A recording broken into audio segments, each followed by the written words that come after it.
up. And it's almost like you have to go into secular music territory to hear a good song that actually has a mistake on it. Because we clean everything up so much.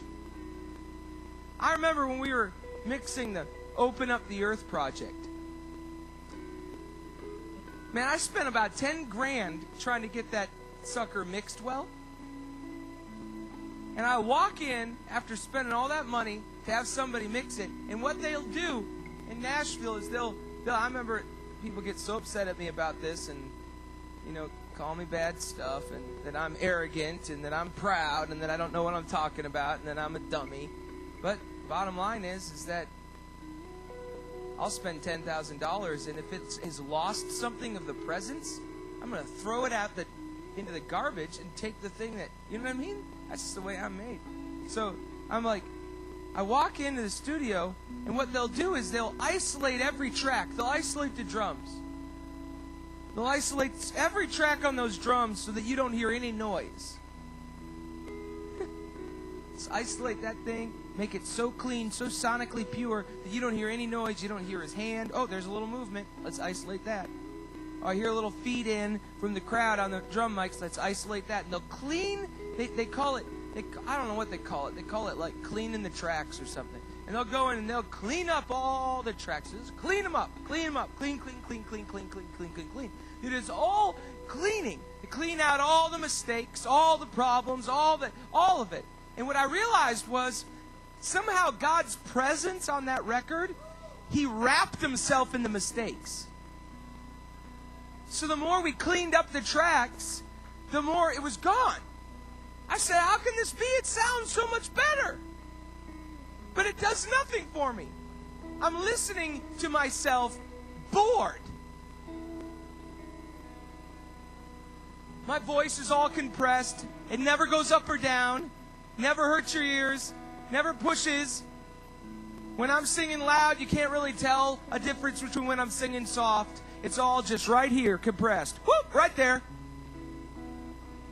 Why? Because I'm an engineer that makes my living doing engineering, and I've got to get home at 6 o'clock tonight. I don't have enough time to actually engineer this thing in a process that actually makes it legitimately what it was and keeps everything that was there. I don't have time for that because I'm a Christian engineer. So what I do is I just keep it right there, put my little settings on it, and everything that comes into my mixing console, I have one way of doing it.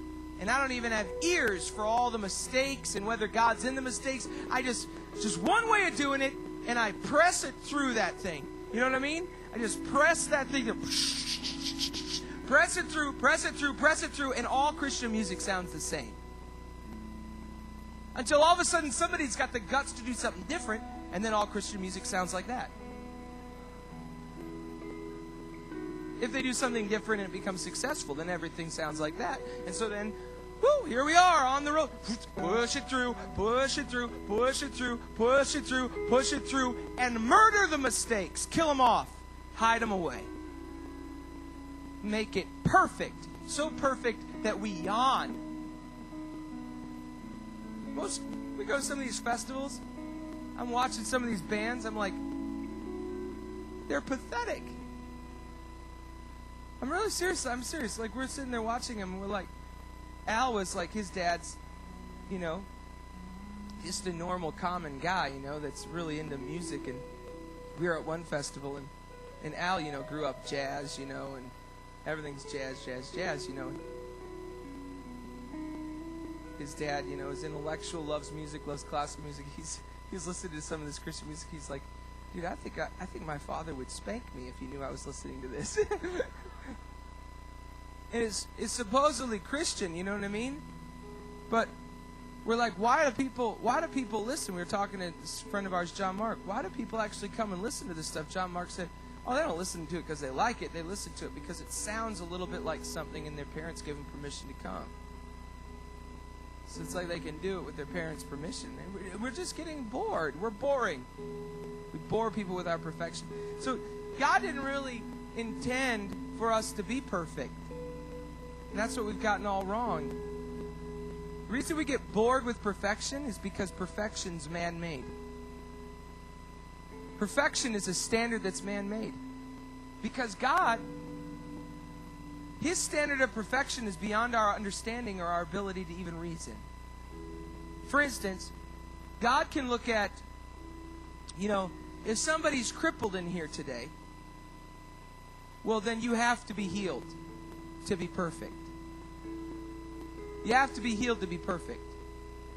I remember I was in services when I was a little boy in this holiness church. We believed in the laying on of hands. Man, I remember as a little boy, and I was right to be doing it. I was righteous to be doing it. Now that I look back, my mom would be like, "Stop laughing. It's not funny." I'd be laughing because I was just 8 or 9 years old, and I remember it's still in my head, them trying to take this poor old guy out of his wheelchair because he's going to walk today. He's going to walk today. All right, get out of your wheelchair. And the guy's like falling all over the place. Then the guy's laying on the ground. And I remember as a little boy going with my brother, just laughing. I was like, what are they doing to that poor guy? This is crazy. Feeling so bad for him. We're people of faith. We're people of faith. Can your faith ever have the kingdom enough to believe that maybe God wanted him that way? Or do we have no place for Helen Kellers?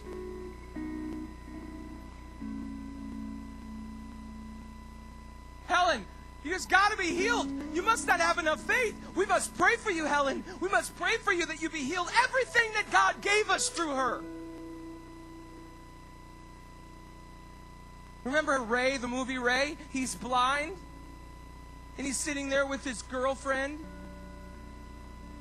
And she says, "Man, it's amazing what you're able to do." And she's talking about, he's blind. He says, "Hey, I hear things that nobody else hears, like that hummingbird out the window." She's like, "I can't hear the hummingbird. There's a hummingbird out the window. He could hear things that nobody else could hear." God's standard of perfection is beyond our ability to even comprehend. And oftentimes it takes more faith to live with our imperfections than it does for God to take them away. And God says, "I'm going to do something through that, Upton. I'm going to do something through that imperfect thing. And the more you try to make it perfect, the less I'm going to touch it and be on it." It's like if you look at what we do in the body is we landscape the garden to our own preference and call it perfection.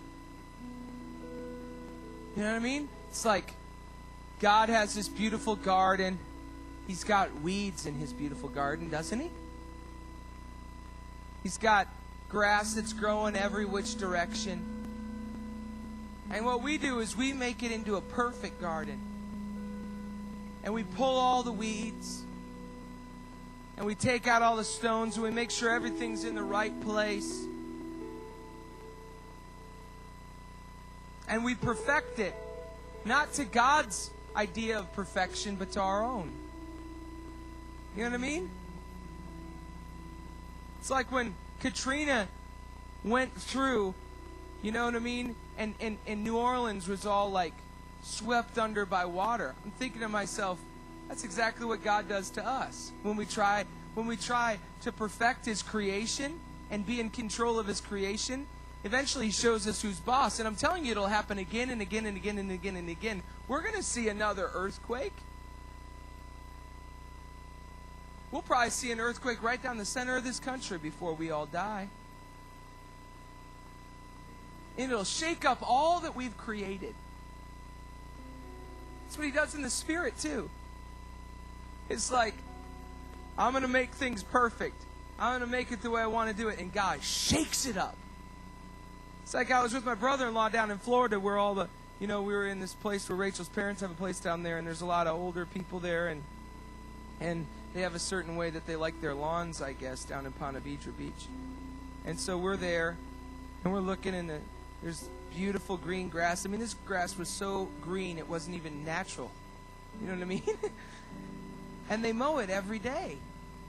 They mow it every day. And my brother-in-law, he's the same guy that told me that I'm too perfect, for him sometimes. And he said, meaning I'm not really perfect, but I'm trying to be something that I'm not, is what he's saying, that I bore him, He tells me this. He says, Jason, he's an artist is what he is. He says to me, he says, Jason,